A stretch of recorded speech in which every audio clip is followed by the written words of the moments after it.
Hey, Cornerstone, we are here with Pastor A.T. Gatlin, our young adults pastor, and we are in the middle of our fast.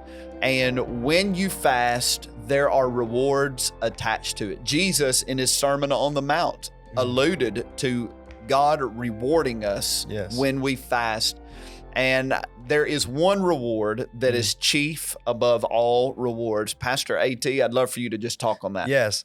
And 1 Samuel, which it's an account that when you look at it, you're like, well, what does this have to do with fasting, right? There's Elkanah, there's Peninnah, there's Hannah. And of course, we know Hannah was barren. She didn't have children. Elkanah did. And she was being taunted by Peninnah for a long extended amount of time. And of course, they were making sacrifices to the Lord each year.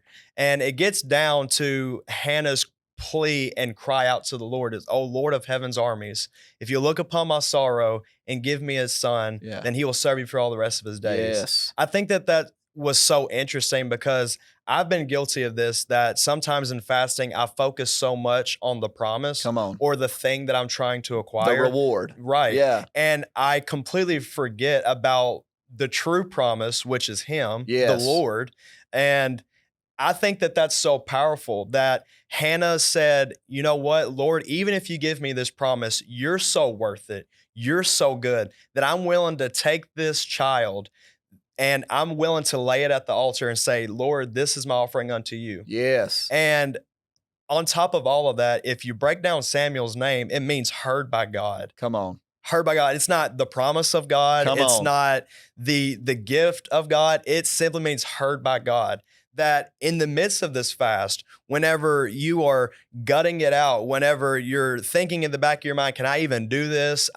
You are embracing the uncomfortable in order to tap into the comforter, right? Yeah. And then whenever you receive that gift, the true affirmation, the true gift is just simply being heard by the Lord. Yes. So that's so good. That is so good. I have, like you, always been so intrigued by that moment with Hannah where she is saying, I only want a son that I can offer back to you. Right. Like, I only want you to do a work in me so I have something with which I can bring glory to you, Lord. And so even as you're fasting, whatever, if you're fasting for breakthrough, you're fasting for some type of change in your life, the ultimate objective is, Lord, I want you to do something in me so I have something to offer you as an instrument to bring you glory through my life. So ultimately, the Lord is always the reward. Absolutely. And bro, you said it. That was so good. Samuel's name means like the Lord has heard me. Say, what is it again? Heard by God. Heard by God.